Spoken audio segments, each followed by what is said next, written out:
Mardi 4 octobre 2022. La mort dans un monde pécheur. Avec plaisir, nous vous retrouvons encore une fois sur votre chaîne, L'aventure dans la parole. Nous vous saluons, vous qui écoutez, commentez et partagez la parole. Aujourd'hui, nous saluons ceux qui sont au Brésil La République dominicaine. et tous les autres pays et continents. Soyez bénis, fortifiés chacun dans votre vie de chaque jour. Les messages à travers les réflexions que nous apportons nous font du bien et vous font du bien aussi. C'est pour cela que nous vous invitons à partager avec un ami cher. Oui, un ami cher qui vit peut-être dans la même région que vous ou encore peut-être un peu plus loin sur un autre continent. Il pourra bénéficier autant que vous de ces contenus. Et vous pourrez marquer votre appréciation en cliquant sur le pouce si vous ne vous êtes pas encore abonné pour recevoir la notification chaque jour sur votre téléphone portable ou encore sur votre ordinateur. Et puis, laissez-nous un petit message ou encore un commentaire pour tout le groupe. Et peut-être que vous pouvez, à travers ce petit message, nous dire de quel endroit, justement, que vous écoutez ces différents messages que nous apportons. Le texte à mémoriser de cette semaine que nous vous invitons à dire avec nous encore se trouve dans Romains chapitre 5, le verset 12.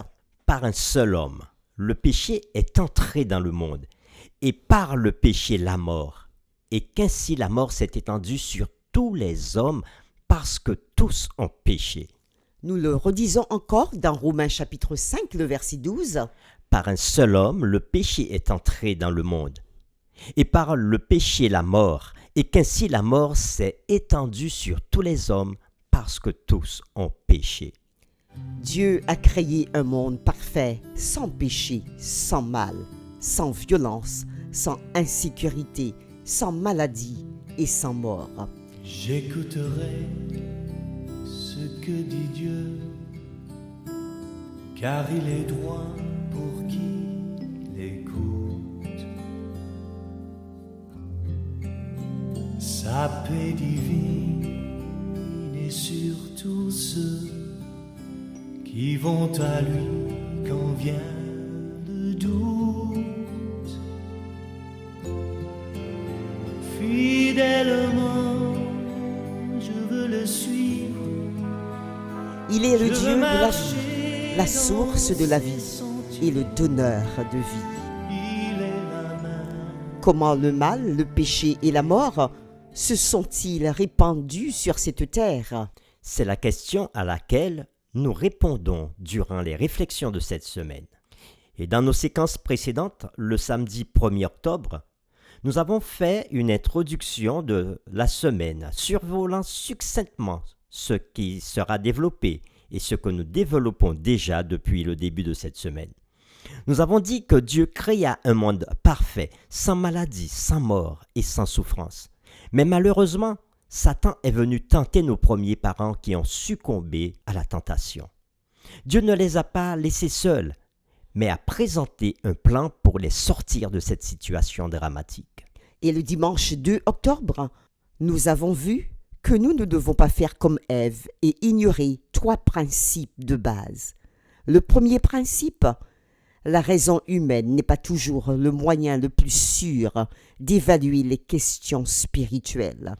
Le deuxième principe, la parole de Dieu, peut nous sembler illogique et insensée, mais elle est toujours juste et digne de confiance. Et le troisième principe que nous avons vu, il y a des choses qui ne sont pas mauvaises en soi, mais Dieu les a choisies comme test d'obéissance. Le lundi 3 octobre, nous avons dit que certaines personnes soutiennent que toutes les formes de connaissance sont valides, tant que nous retenons ce qui est bon. Mais les expériences tragiques d'Adam et Ève dans le Jardin d'Éden démontrent que la connaissance en soi peut être très préjudiciable. Il y a certaines choses que, en effet, nous ferions mieux de ne pas savoir. Et aujourd'hui, nous verrons. Vous ne mourrez pas. Lisons ensemble à nouveau le texte de la Genèse au chapitre 3, le verset 4. Et nous répondrons à cette question. quelles sont les nombreuses façons dont ce mensonge a été répété à travers les âges. Genèse chapitre 3, le verset 4. Vous ne mourrez point. Une manifestation puissante de ce mensonge est visible dans la croyance commune en l'immortalité de l'âme. Cette notion était à la base de nombreuses religions et philosophies anciennes. Dans l'Égypte ancienne, elle motivait les pratiques de momification et l'architecture funéraire, comme on le voit dans les pyramides. Cette théorie était également devenue l'un des principaux piliers de la philosophie grecque. Par exemple, dans l'œuvre The Republic of Plato, Socrate demanda à Glaucon « N'êtes-vous pas conscient que notre âme est immortelle et ne périt jamais ?» Dans un autre livre de Platon, Phaedo, Socrate argumenta sur un ton similaire, disant que l'âme est immortelle et impérissable, et nos âmes existeront vraiment dans le Hadès.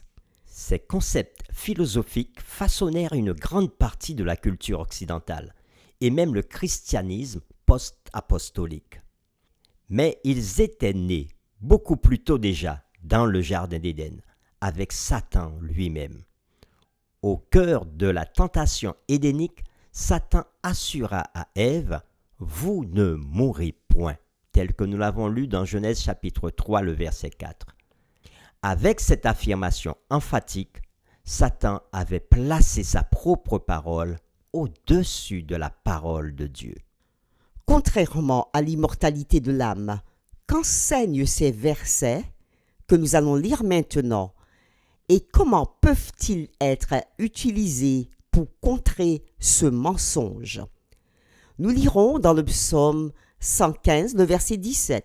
Ce ne sont pas les morts qui célèbrent l'Éternel. Ce n'est aucun de ceux qui descendent dans le lieu du silence. Ici, dans le psaume 115, le psalmiste est en train de dire que ce sont des personnes qui sont encore en vie, qui peuvent louer Dieu, mais ceux qui sont morts ne peuvent pas le faire. Jean chapitre 5, le verset 28 à 29. Ne vous étonnez pas de cela, car l'heure vient où tous ceux qui sont dans les sépulcres entendront sa voix et en sortiront. Ceux qui auront fait le bien ressusciteront pour la vie, mais ceux qui auront fait le mal ressusciteront pour le jugement. Ici, il est parlé de la résurrection des morts, au retour de Jésus. Ceux qui seront descendus dans la tombe vont se relever et vivront. Et comme le dit ce texte, certains vivront pour la vie éternelle, tandis que les autres se réveilleront pour être jugés. Le psaume 146, verset 4. Ici, il est parlé des hommes, et il est dit « Leur souffle s'en va, ils rentrent dans la terre, et ce même jour leurs desseins périssent. » Oui, tout ce que pourrait penser un homme, tout ce qu'un homme voudrait réaliser dans sa vie, s'en va avec lui au moment de sa mort. Et après sa mort, il ne peut plus rien faire pour accomplir ce qu'il voulait, tous ses projets. 1 Corinthiens 15, les versets 51 à 58. L'apôtre Paul donne un message puissant sur la résurrection aux Corinthiens. Voici, je vous dis un mystère.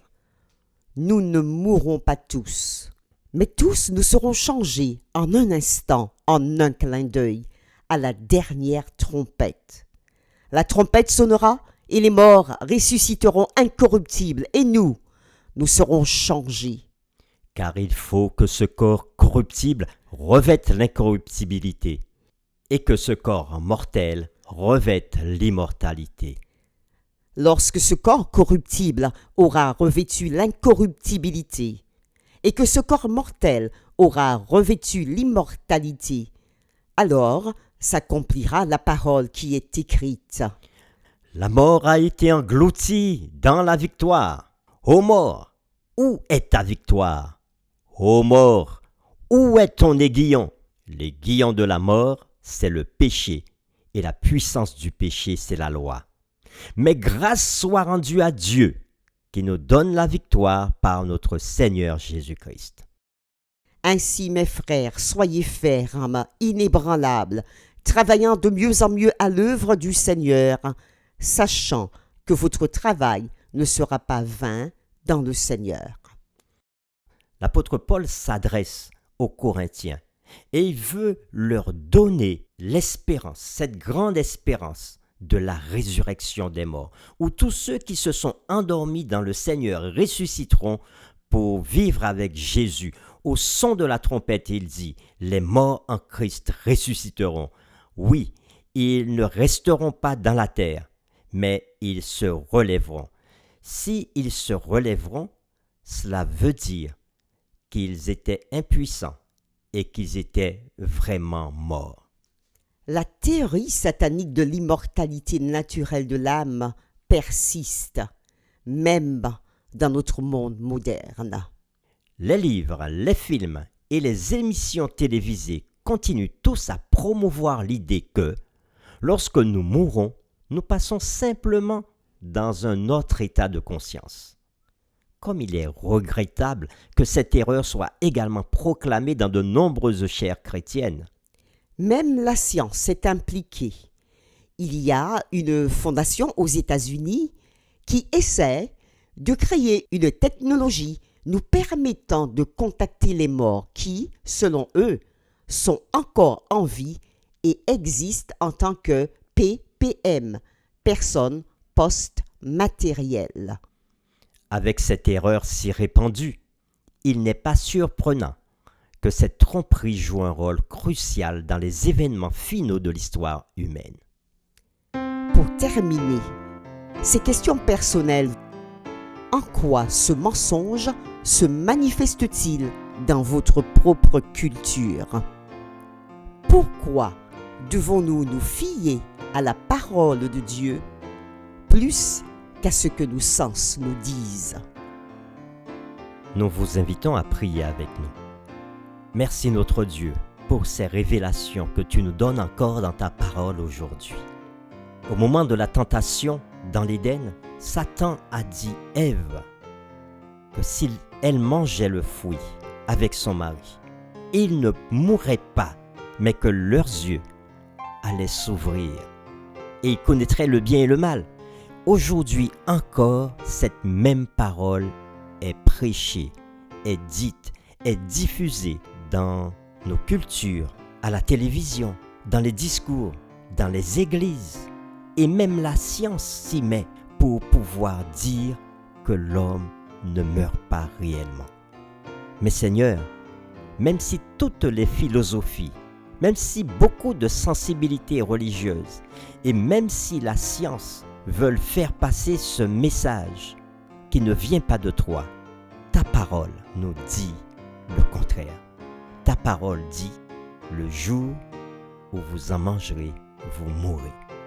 Ta parole dit que la mort est une réalité. Et lorsqu'on est mort, on n'a plus de pouvoir, on n'a plus de puissance. On ne peut plus rien faire. On ne peut plus communiquer avec sa famille.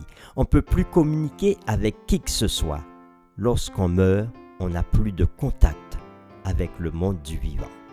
Merci de nous éclairer par ta parole, afin que les séductions modernes n'aient pas une influence sur nous et que nous ne puissions pas entrer dans ce petit jeu que Satan introduit dans la vie des hommes pour les emmener vers la perte. Merci encore de nous éclairer chaque jour par les différents messages que nous recevons de toi. Nous t'avons prié au nom de Jésus.